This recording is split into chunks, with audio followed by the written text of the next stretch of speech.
Some say our planet is connected by one body of water, one ocean. When people started conserving wild places, we focused on the land. It's only recently we began to protect our oceans, and we've got a lot of catching up to do. Up here on shore, all looks well, but we're just now learning that the world's oceans are in danger. The only way to reverse this trend is to better understand what's in the balance.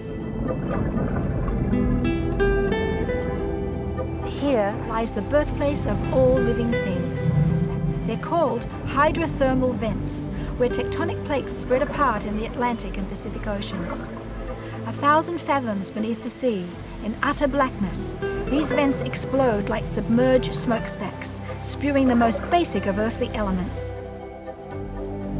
Space may not be the final frontier after all. In fact, we know more about the moon than we do about the oceans, and the sooner we pursue these last great mysteries of nature, the better chance we have to preserve and protect them. I'm Olivia Newton-John, and this is One World.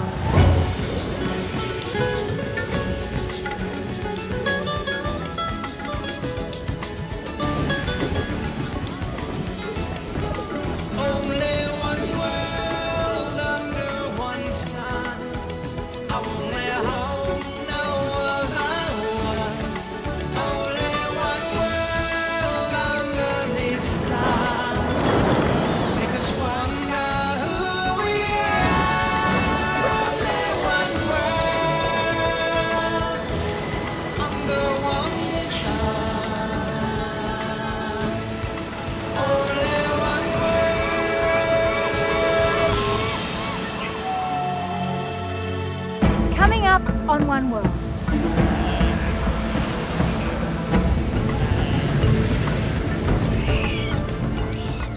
Hello, buenos dias. I'm Olivia Newton-John and welcome to the Galapagos Islands, 600 miles or 1,000 kilometers west of mainland Ecuador.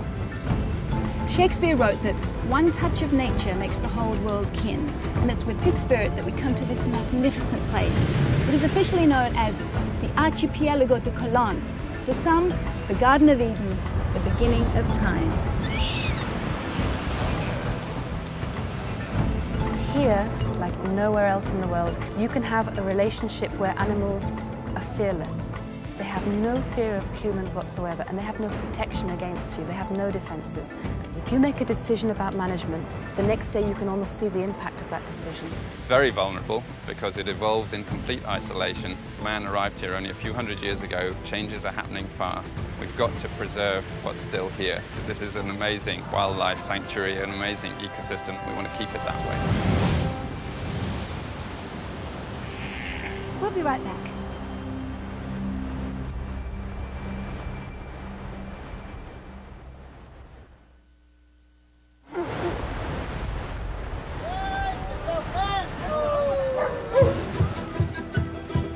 Hello and welcome to One World. I'm Olivia Newton-John and these are the beautiful Galapagos Islands, the land of Charles Darwin, 600 miles or 1,000 kilometers from mainland Ecuador. There's probably no better natural laboratory in the world than here. Its famous wildlife, of course, inspired Darwin's theory of evolution. But today, the islands are evolving fast. Just 50 years ago, there were only 500 people here. Now there's 20,000, and 60,000 people are visiting every year. The pressures on the ecosystem are growing. It's an entirely new struggle for life that Darwin never could have imagined. Darwin's theory of evolution is based on three simple concepts. 1. That individual members of any species vary somewhat from one another. 2. That individual variation is somewhat hereditary, being transmitted from generation to generation. And 3. That organisms multiply at a rate which exceeds the capacity of the environment to carry them, the inevitable consequence that many must die. This is essential to the engine, the natural selection. Clearly, the struggle for life that Darwin once wrote about now includes humans as well. In fact, that may be what's most striking when you visit here, the infusion of people. From all the television programs done on this place, one would think that the only creatures here are lizards and birds and sea lions. But sharing these islands are shopkeepers, tour boat operators, people who work the hotels, fish the waters, and raise their kids. The towns of Cristobal and Porto Eora are actually bustling little communities. They even have a discotheque here. I'm embarrassed to say every Monday night is Grease night. They call it Vaselina. With Galapagos, anybody who doesn't know should know that this is one of the most important places on the planet. There's nothing like it anywhere else. We have a great advantage over Australia or other archipelagos because we haven't lost nearly as much of the biodiversity. 95% of the species are still here. We want to keep it that way. It's really the whole ecosystem here is particularly interesting. Fortunately, the impact of man to date has been relatively slight, but lately, over the past decade, there's been rapidly increasing numbers of tourists and fishermen working in the Galapagos marine reserves, and so there's more human stresses on the environment now. Me crié en la isla San Cristóbal. Llegué a San Cristóbal de 7 años de edad. El resto de mi vida la he vivido aquí en Galápagos. Mi vida ha sido casi la pesca. Al momento represento como presidente de la cooperativa de pesca de aquí de Puerto Ayora. Y desde el tiempo que yo he vivido en Galápagos, realmente los cambios son demasiado acelerados, ¿no? Ya, si consideramos de que antes Galápagos tenía una mínima cantidad de habitantes, al momento esa cantidad se ha elevado tanto, sobre todo es tan notorio aquí en Santa Cruz, ¿no? As the fisheries decline on the mainland, what is the connection between the fisheries here and the Galapagos? Are more of the fishermen coming here?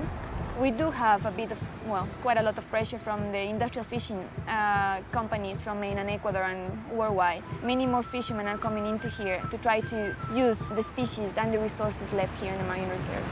I believe that you now have second and third generation fishermen here? No? Yes, that's one of the main problems with the Galapagos Marine Reserve. Many other places worldwide, the fishermen truly know their ecosystem. Galapagos human settlers came in 1950s, so back then we just have probably 1 or 2 generations of fishermen. We're trying to get all the stakeholders to think long term. As they understand the value of the marine reserve, I think we're going to be in a very good position. There's been a big boom, a big rise in ecotourism. And when people come to this beautiful place, what do you hope they leave here with in their hearts? Una de las características fundamentales de las Islas Galápagos es justamente por el contacto que quieren tener los turistas, un contacto íntimo con la naturaleza, con los animales. Ellos han hecho una relación muy fuerte con Galápagos después de su visita y siempre están pendientes de Galápagos, nos ayudan en muchos proyectos de conservación. Tourism can work alongside the ecology and everything is in balance. Is that how you feel? Por supuesto. Aquí en Galápagos el turismo puede apoyar a la conservación del medio ambiente y somos capaces, el ser humano puede vivir con el medio ambiente si él lo quiere.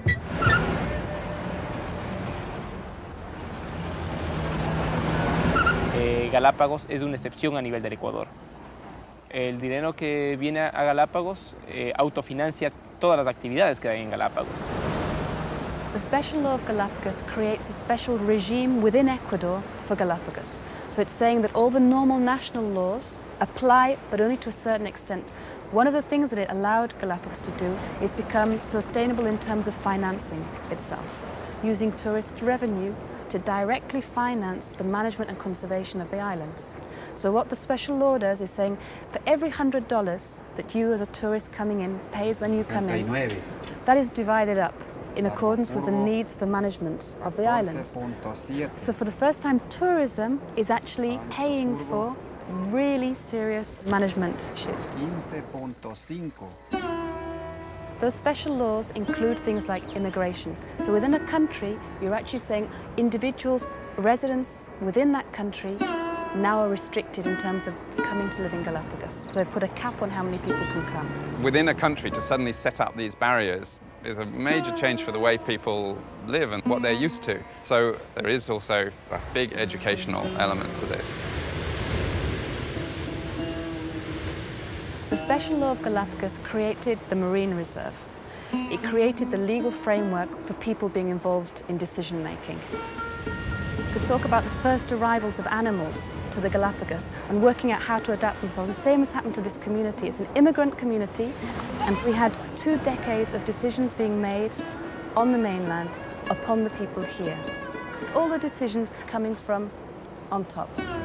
the people on the mainland who have no idea what life here is like, and there was a great resistance to that. The model for decision-making that was in place would have really led to a collapse of the resources for the future generations.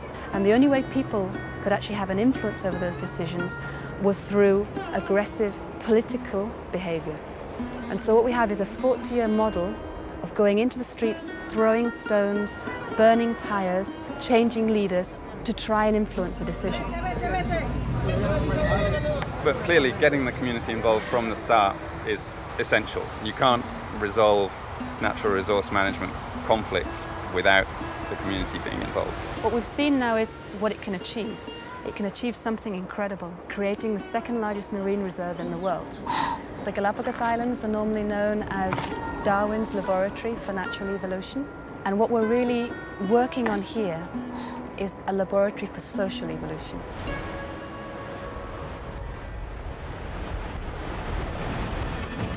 When One World returns, we'll see how the lessons learned in the Galapagos are helping us to protect marine reserves everywhere.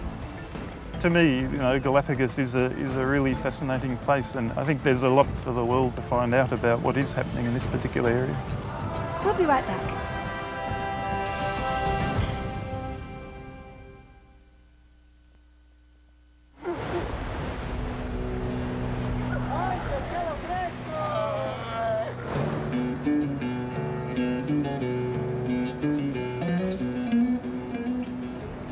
This is the fishing village of Iangu, a few hours from Guayaquil, Ecuador. Fishermen peddle their catch, and magnificent frigate birds get the scraps. The poverty here is profound. The only thing these villages have is the sea. No pesca, no vida. Without fish, there is no life. And as the fisheries continue to decline on the Ecuadorian mainland, the migration west into the Galapagos continues. Despite a special law that restricts further migration and a 40-mile buffer zone around the islands that gives local fishermen proprietary ownership of the resources, the encroachment continues. New boats ring the reserve, including the illegal fishermen like this Costa Rican vessel under arrest in Poto Eora. Enforcement is a challenge.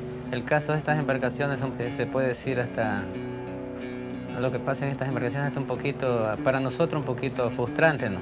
Porque se localizan, se capturan estas embarcaciones con toda la evidencia, ¿no?, del ilícito cometido, pero por lo regular casi siempre evaden la sanción. El parque de pronto quiere aplicar la sanción, pero en cambio siempre en medio de los gobiernos hay personas que interfieren en esta decisión, ¿no?, aún yéndose contra las leyes establecidas. Entonces permiten que estas embarcaciones zarpen sin que realmente se cumpla con lo que el parque quiere hacer, o sea, ejecutar la ley, ¿no?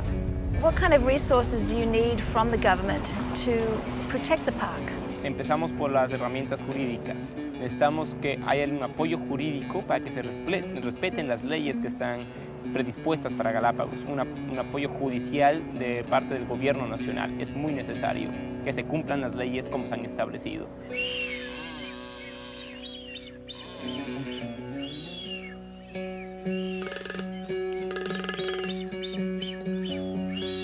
The birds we're looking at now are frigate birds, the magnificent frigate bird, and the displaying ones with the red pouch are the males.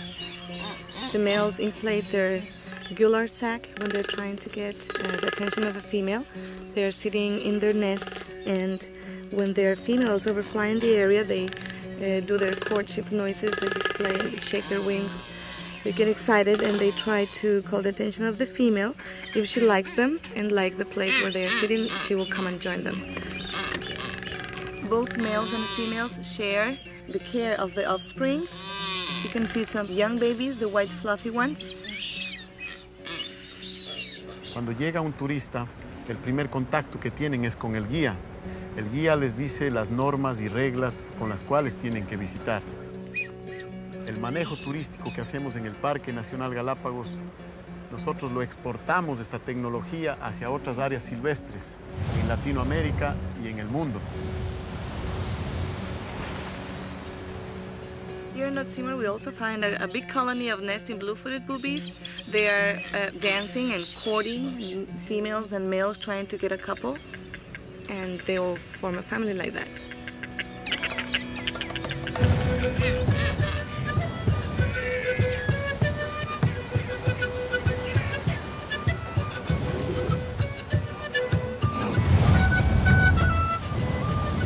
Almost all living things here arrived here, whether it be reptiles on rafts drifting over from the mainland and taking hold here, or seabirds making the long flight across the Pacific.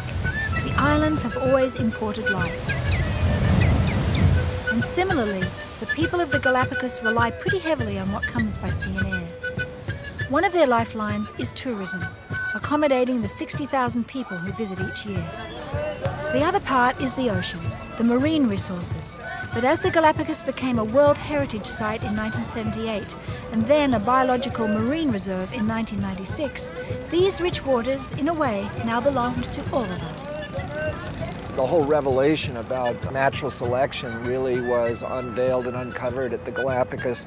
The Galapagos are a biosphere reserve, and Ecuador and everybody else recognize that this is an international treasure, an international jewel. In that sense, it's a public trust asset. It's part of the global commons. So the products of the oceans, the fisheries, the whales, the animals, the oceans belong to all of the people of the planet. La conservación en el mundo se ha dado recientemente a mediados del siglo pasado. A nivel mundial, la creación de reservas marinas es una excepción. Galápagos es una de ellas. Se crea a partir de una ley especial que es creada en el año de 1998. Sin lugar a duda, es un gran reto para Galápagos y para la humanidad entera. What exactly is the role of the Darwin Station here in the Galapagos? The Darwin Station is here to support conservation in Galapagos in whatever form that takes. And we provide a lot of support to the Park Service here, who are largely involved in the management of the Galapagos Marine Reserve and the Galapagos Terrestrial National Park. We provide the scientific background for the management part to come up with a sound and specific management plan for species such as lobster and sea cucumbers and different other fisheries. So they can come up with a very good management strategy that could identify the needs of all the stakeholders, tourism, fisheries and science and conservation. Realmente la ley de Galápagos, o sea, nosotros pensamos de que es buena, ¿no? Pero desde luego hay ciertas cosas que nosotros mismos muchas veces como sector pesquero nos hemos quejado, ¿no? Necesitamos de que esa ley se mantenga, porque realmente si la ley de Galápagos desaparece, también desaparecería Galápagos. We're talking about local people taking control over decisions, but not just the local users, but together with the scientists in the national park, actually coming up with the rules. And if people come up with the rules, then the theory is that they're going to comply with the rules. I think that the role of the park, the station, and all the stakeholders are yielding very good results. We do have a bit of problems every now and then as everything is starting, but I think in a few years' time, the Galapagos Marine Reserve is probably one of the best examples worldwide, how to keep your resources, how to keep people happy, and how to think globally. Next on One World. The Jessica was a fuel tanker and had not been into Galapagos very frequently. It was at night. She probably got confused which light on shore was the actual heading light to enter into the port, and that put her over some shoals and she ran aground. Darwin wrote about the hostile forces of nature, but 150 years ago, he never could have imagined anything like this. These are the last gasps of the wrecked hull of the Jessica. And just as the ocean reclaims her, our memories may also fade in time. But the lessons from this spill will live on. When we return, we'll find out how such a small, relatively small spill could have such a big impact on protecting our one world.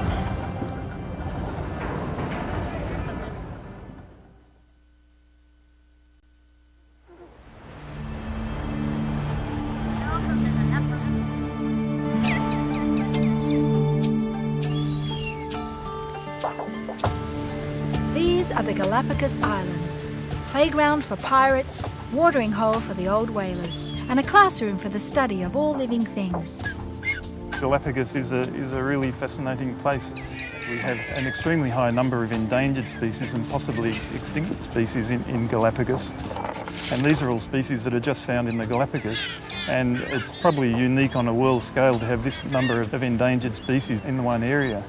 Es mágico porque estoy rodeado de naturaleza, de aire fresco, estoy rodeado de algo mágico, que solo pocas personas tenemos esa suerte. Ahora la tienes tú y seguramente la vas a percibir al simple hecho de mirar un paisaje o ver a unos animales. Es mágico. The Galapagos belong to Ecuador, but they also belong to the world. And in a geologic blink of an eye, humans have moved in and made our claim here fast. Of course, the person who truly introduced the Galapagos to the world was the great naturalist Charles Darwin, whose theories on evolution were so explosive and controversial that when they were published in the mid-1800s, it sent a wave of scientists and theologians here. The first real human rush to the islands. In the beginning, they visited, and then people started staying here to research, to fish, to live. 20,000 now call the islands home, and of course they need food to eat, oil, gasoline, boat fuel, flown in from the mainland, but mostly brought by ship. I'm Olivia Newton-John, and this is San Cristobal, the fishing center of the archipelago and one of the few islands in the Galapagos inhabited by humans. Out there is Wreck Bay, and it's called Wreck Bay for a reason. There have been many shipwrecks there, dating back to the times of the buccaneers. But back then, when a vessel ran aground, the impact was primarily financial in nature. But now, when these things happen, it's nature herself who is impacted.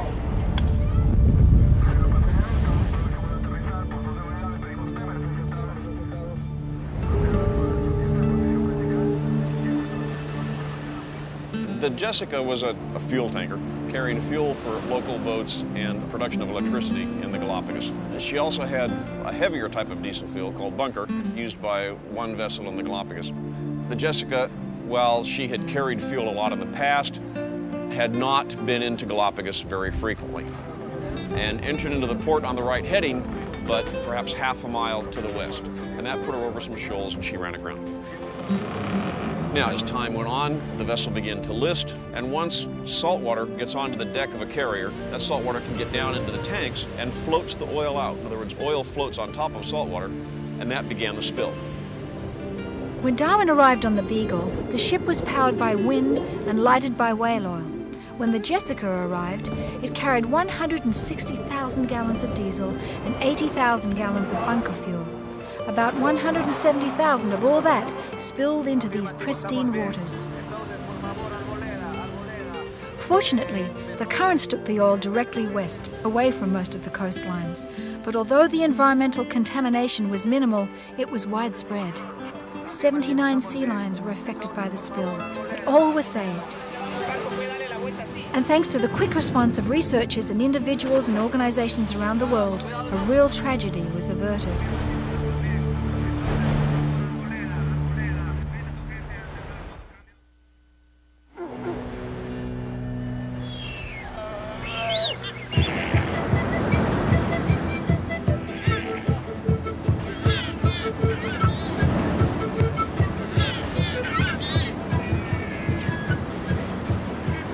When Darwin arrived on the Beagle, he saw animals living in what seemed like perfect harmony with each other, with very little predation.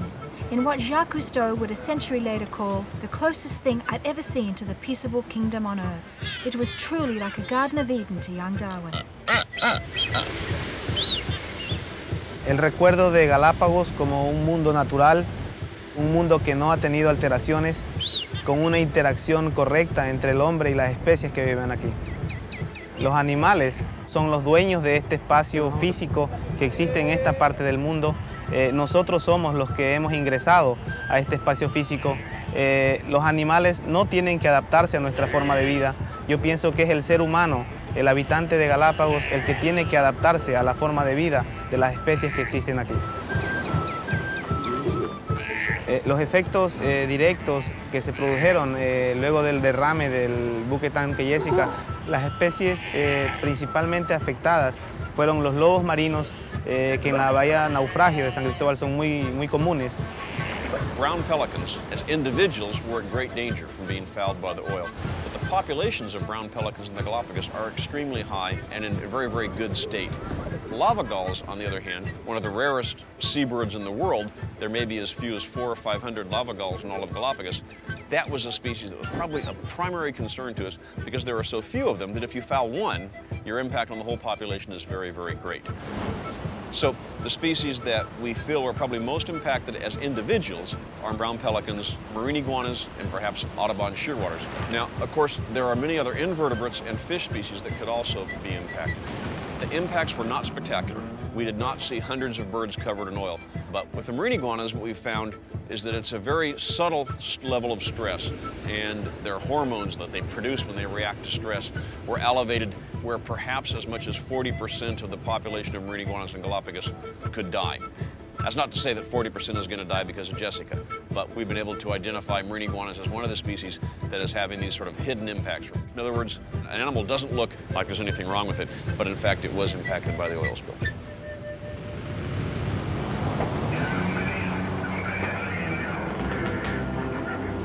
Las corrientes de Galápagos en este sentido favorecieron mucho a que esto no impacte demasiado en las costas de las islas. El momento que esto se contaminaba demasiado, no, era tremendamente perjudicial, porque en primer lugar la pesca de Galápagos no hubiera tenido ninguna acogida, y a nivel nacional peor internacional, ¿no? Lo que de una manera el sector pesquero hubiera sido más afectado. With all the activities that you have going on and all the things you're trying to keep an eye on, then you have an oil spill. How did that affect you? Did it catch you off guard? It was terrible because it's something that we never thought could happen in Galapagos. So in that sense, yes, we were caught off guard. I think the response, once the accident happened, was as good as it could have been. Really, the Park Service did a tremendous job of just mobilizing everybody, all their own people, but all the community as well. They had the tourism sector, the fishing sector, everybody was helping out. And we at the station were trying to do what we do best, which was to help on the technical side, the wildlife management, trying to find if any birds, sea lions, whatever, were affected, trying to help save them where necessary. Fortunately, there wasn't very much of that. Also trying to track what was happening with the spill itself and then plotting where it was advancing to, transferring that to a geographic information system and looking at currents and winds to see where the spill might be headed. So the work that was done was good work, but we weren't prepared before. We didn't have a contingency plan. We didn't have the equipment on site to deal with the problem. So what have you learnt from this, and what can we do to prevent this happening in the future?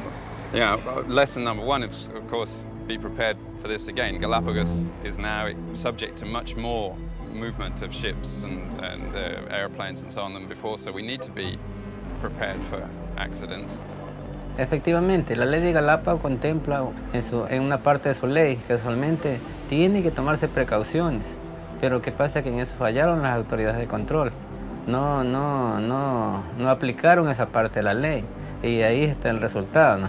One thing that I've been amazed by in the Galapagos and in the world in general is how many ships do go aground in general, whether they're oil tankers, whether they're freighters. There's, right out here beside us, there's a freighter that went down in 1988. Boats run aground on islands, and it's largely because of human error. Y como cualquier ser humano o cualquier empresa que es manejada por seres humanos, hay errores. Lamentablemente este accidente se produjo y esto ha llamado la atención no solo a los ecuatorianos, sino al mundo entero. Esto fue una experiencia que, sin lugar a dudas, fue muy dolorosa en un principio, pero solucionable, pero una experiencia que nos trae futuras soluciones para no volver a cometer nuevos errores.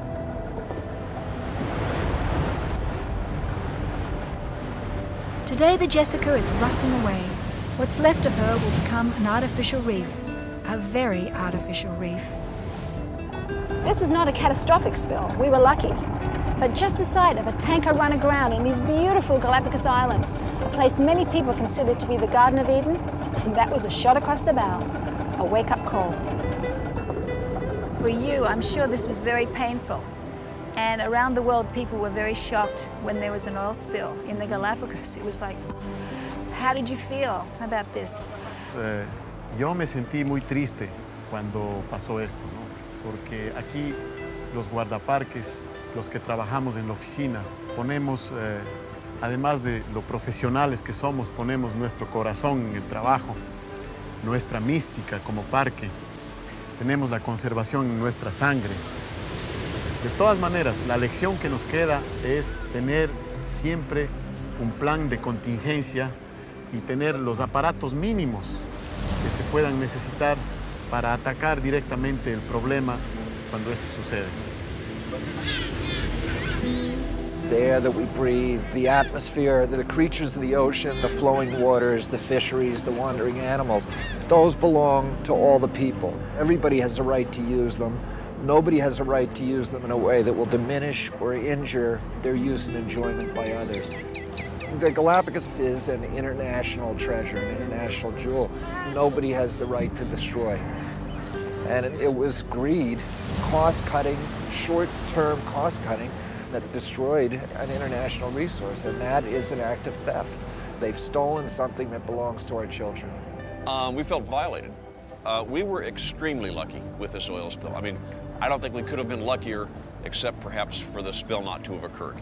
But what the National Park Service realizes here in Galapagos, and what the Charles Darwin Research Station is trying to help the National Park Service do, is be prepared for the next spill, not hope that there won't be another one. You have to realize that probabilities are multiplicative and additive.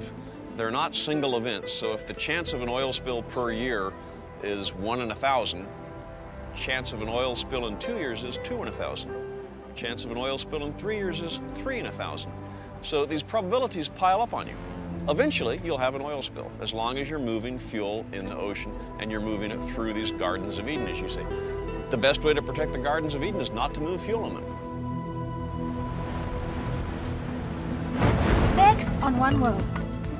Now that this has happened here, it shows that it can happen anywhere in the world. What can we learn in the rest of the world from this? Well, okay, an oil spill is one specific kind of threat that's related to shipping, but there are lots of others. The invasive species problems could be things coming in the cargo, it could be things coming in the hull of the ship, invasive marine species that can cause tremendous problems. We're trying to establish here a much firmer approach to dealing with all the risks that shipping poses, and I think there's a lot that we do here that is relevant to the rest of the world. One World will be right back.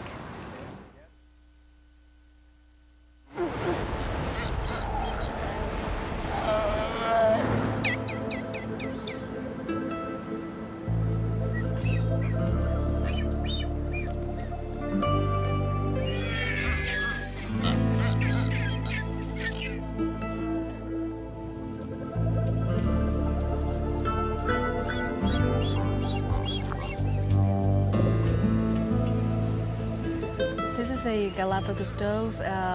It's a very tame bird. There used to be thousands of them here in the Galapagos Islands. When Charles Darwin came to the Galapagos Islands, he said that he was sitting on one beach and there were many of them around his people and all his crew. Now they have been almost wiped out from the inhabited islands, and the reason is because there is many feral pigs, dogs and cats brought in by people which are eating them. Ciertamente el ingreso de nuevas especies a Galápagos de una forma no natural y muchas veces traídas por el hombre nos está causando graves alteraciones en los ecosistemas que existen actualmente en Galápagos. Nuestro trabajo está enfocado a proteger todos los ecosistemas que existen actualmente y a Galápagos en general. Here, like in nowhere else in the world, you can have a relationship where animals have no protection against you. They have no defenses. And it's like, as a mother you would know, there's a baby there which calls on all your natural instincts to look after that. And so for Galapagos, we need special laws. The special law of Galapagos created the marine reserve. And one of the things that it allowed Galapagos to do, for every $100 that you as a tourist pays when you come in, we have 5% which goes to a very new program, important program, which is quarantine, so stopping the influx of introduced species. So tourism is actually paying for the management and conservation of the islands. The park and the Darwin Station are also trying to stop the onslaught of non-native vegetation like the plants that are wiping out the food these Santa Cruz tortoises need to survive. It's a problem that dates back to the time of Darwin, and one shared by marine systems around the world. And one of the things that we've been trying to do is to set up our own little quarantine inspection system for Galapagos. We're used to having these inspection systems at national borders, but now there's one when you come into Galapagos, and there are things that you're not allowed to bring and things that you are allowed to bring. Because the best way to deal with the invasive species problem is to prevent them coming in the first place.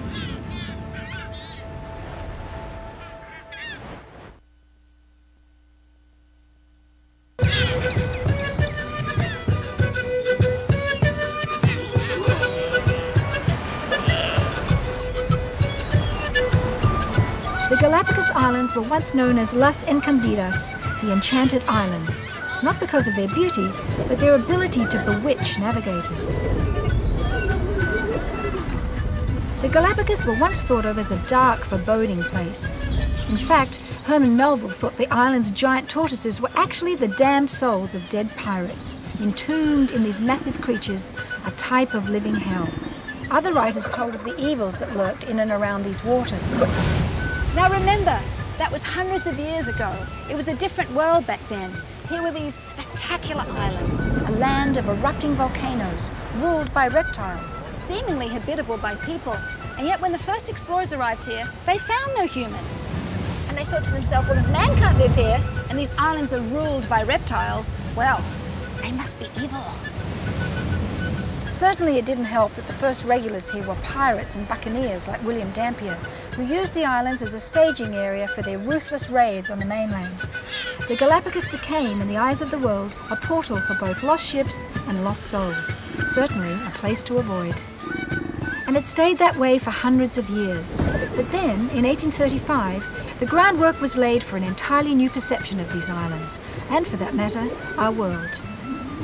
It was, of course, the famous visit of Charles Darwin and the HMS Beagle that turned the world's attention to the Galapagos. Darwin was a medical student dropout who somehow convinced the owner of the ship and his father to allow him to come along. But his tireless collecting of plants and animals and his careful, insightful observations over that 5-year voyage, especially the 5 weeks he spent in the Galapagos, turned our understanding of natural history on its ear. His theories on evolution are perhaps the most influential in all of science. Next on One World. Tell me about it. This face, what is that? Are they teeth? Yeah, what we're looking at here is they have a beak like a bird, and you can see the serrations in that beak. And that's how they cut food. When they eat plant material, those serrations help them cut it so that they can break it off. What we have to remember when we try to figure out why did these ideas come to Darwin when they hadn't come to other people, we didn't have nature television. It didn't exist in Charles Darwin's days. And most people only saw the animals that they lived with in their own neighborhood. Charles Darwin was in a unique position. He made a 5-year trip on the famous vessel called the Beagle, and he saw biological diversity across the surface of the Earth. That's why the Galapagos is such a wonderful place, because actually we can still see enough of this natural variability to understand how these processes work. One World will be right back.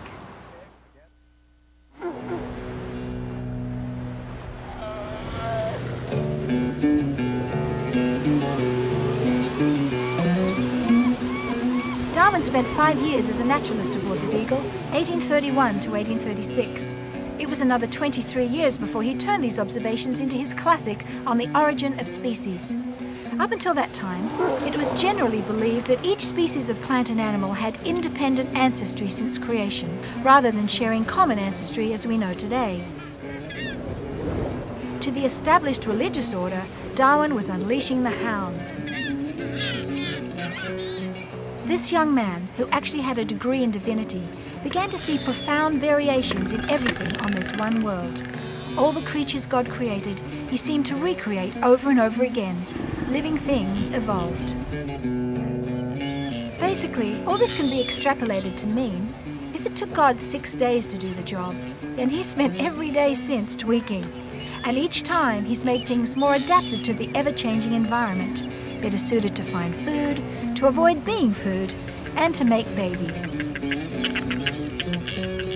Today, biologists have transitional fossils, an understanding of genetics, embryology. 150 years ago, Darwin just had curiosity, imagination, vision. Here's what he saw. The island's namesake, the giant Galapagos tortoise.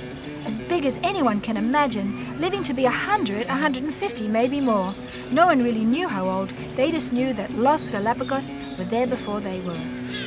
Darwin also saw a land of very strange and tame lizards, sea lions to step over, enormous seabirds, all with absolutely no fear of humans, and finches, lots of finches. It wasn't just the uniqueness of the species here that got Darwin's attention, but the fact that they shared characteristics with similar species on the mainland. It led, of course, to his theory of natural selection. So, a group of finches fly to the Galapagos, they end up on different islands. Even though they're the same bird, their beak's slightly different depending on their food source. Is that right? That's right. The Darwin's finches, as we call them now, actually, dependent upon the diet of the bird, the beaks are specialized. Different shaped beaks, not just on different islands, but even on the same island, and have different ecological roles. Large beak ground finches, which have to crush big, heavy seeds, have big, heavy bills, very strong bills. There has to be variation. So what Charles Darwin did was he actually used the Darwin's finches as a model when he tried to explain his ideas about the process of evolution by the means of natural selection. He thought of finchness and how finches could be a model after he'd left the Galapagos Islands. When he was here, what caught his attention were tortoises, mockingbirds, and some of the other animals that aren't quite as variable as the finches. Later on, when he finished his trip, got back to England, spent many years thinking about this stuff, doing experiments on dispersal, and then as he began to write about it and try to figure out how can I explain this to a doubting world, he used the finches as a model. And one of the things that Charles Darwin did experimentally was try to figure out how animals could get to a place like the Galapagos. Big animals like these tortoises, they can float. Now, animals that have high metabolic rates, mammals, they can't float across the ocean. And so when you get to a place like Galapagos, you don't see very many mammals. You see a lot of reptiles because they're good at floating. You see a fair number of birds because they can fly. And so an oceanic archipelago has gaps in the animal life that occurs there. And some of those gaps are usually mammals and big predators. And that's why these animals are so tame. These tortoises have no natural enemies when they reach this size. So we can sit here among them, and they have no fear of us. I kind of worry about if they'll step on my toes or not. But aside from that, it's all that process of partial isolation that makes a place like Galapagos work in terms of evolution and made it such a wonderful model for Charles Darwin to come learn about it first and then use it to explain the process to the rest of the world.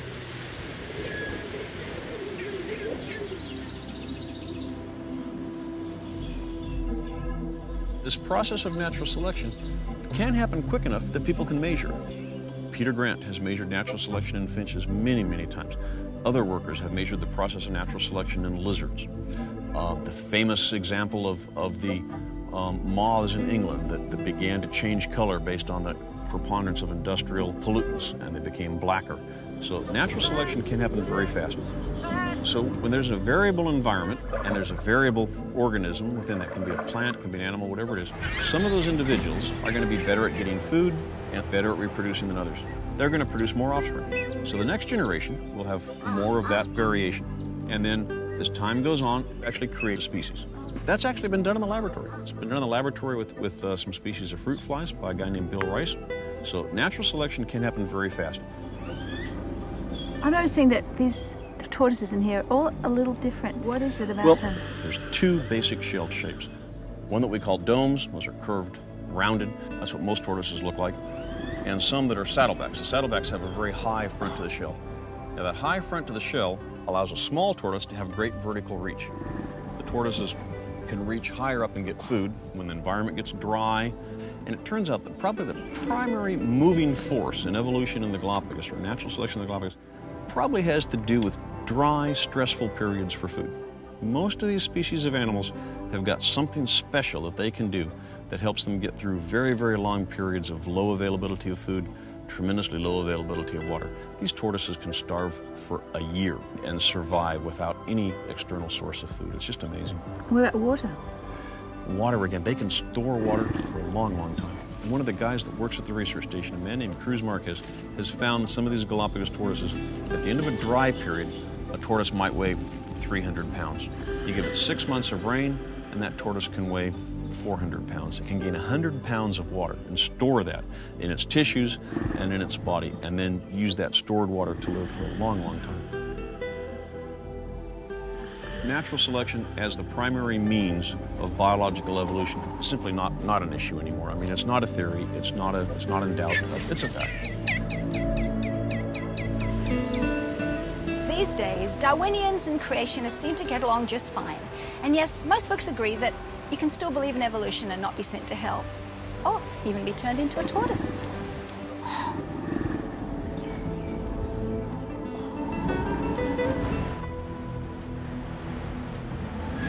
Next on One World. This tortoise is Lonesome George. Now, Lonesome George is a symbol of what can go wrong in a place like the Galapagos Islands. The first visitors to the islands were whalers, sealers, a bunch of people that came here in boats, and they removed tortoises to use as food. Now, all these populations were evolutionarily distinct. And then in the last 100 years, fishermen and other people removed more tortoises from Pinta. And what we're looking at right now is the last tortoise from the island of Pinta. That's actually the last tortoise. Wow. One World will be right back.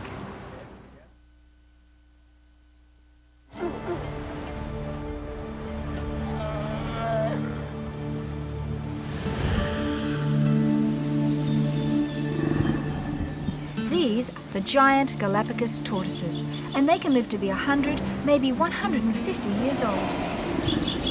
In fact, it's not inconceivable that some of these creatures were here when Darwin was here. This guy is the rarest animal on Earth. That's according to Guinness. His name is Lonesome George, the last of the Pinta subspecies of Galapagos tortoise. Only one. That's it. The Galapagos were a staging area for the great whale hunts. The whalers would stop off at the Galapagos to load water and supplies, and tortoises, hundreds for each ship. They'd stack the animals 3 or 4 deep in the hold, upside down, and the poor things would seem to live forever, without water, months at a time. By the turn of the century, the Pinta tortoises were almost completely wiped out, and when George passes, that last pirate soul is lost. The subspecies is extinct. There's some chance that there could be another tortoise from Pinta in a collection in a zoo somewhere in the world or in a private collection. And there's a real faint chance that there can still be a tortoise on Pinta. We really haven't removed that possibility. I see 2 other tortoises in there with George. Who are they?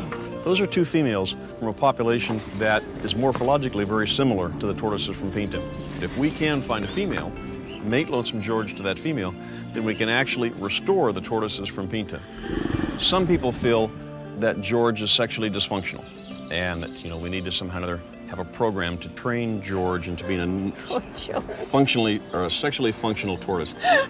I suspect that it actually could be what you suggested, is that George realizes that these tortoises aren't attractive to him because they're not from his population. Another thing that happened on Pinta, Pinta's a very remote island. It's off in the northern part of the archipelago, and fishermen introduced goats onto Pinta Island, so that when they were out there fishing, they would have something to eat, because the tortoises were pretty well gone. And so as the goat population exploded, goats tend to eat a lot more vegetation than a tortoise can, and the island became relatively denuded. And so the few tortoises that remained couldn't recuperate very well. The population couldn't recuperate because there wasn't food for the juveniles. So how old is he? He was found in 1971, and he was an adult of that size. We know that to reach that size, with the growth rates that you would see on a place like Pinta, would take at least 40 years. So he's a minimum of 70 years, and I suspect he could well be quite a bit older than that. So what we have is almost extinction. In other words, if that tortoise was to die, then the species of tortoise from the island of Pinta would be gone from the earth forever. By the way, Lonesome George is also E.T. Really, he was the inspiration for Steven Spielberg. Except George can't phone home. There's nobody there.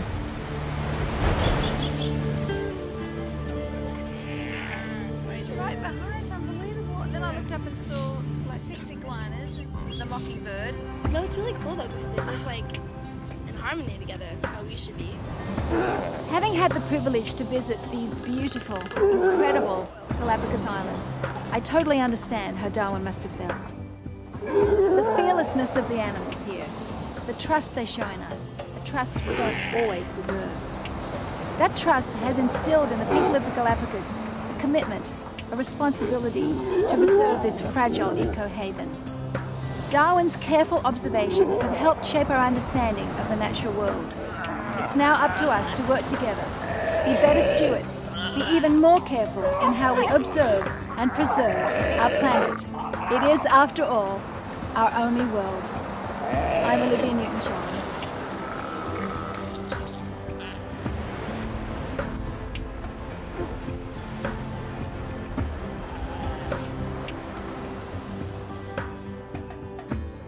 While in Ecuador, our guides and boats were provided by Quasar Nautica Amerindia, the absolute best way to go when you're in the Galapagos, and to tour the mainland as well. And a special thank you to the wonderful people at the beautiful Red Mangrove Inn, our home while on Santa Cruz Island, And thanks to the Hotel Oro Verde, who really took care of us while we were in Guayaquil, Ecuador. And a very special thanks to the staff at Galapagos National Park Service and the Charles Darwin Research Station, who are working every day to preserve and protect this incredible World Heritage Site. If you'd like more information on how you can help them do their job, check out these websites. We'd also like to acknowledge the generous support of One World Challenge and their commitment to raise awareness about the health of our world's oceans. Sailors have always been keenly aware of how fragile our marine systems are, and it's good to see that the sport's top prize, the America's Cup, is being pursued in the name of the environment. Keep the course.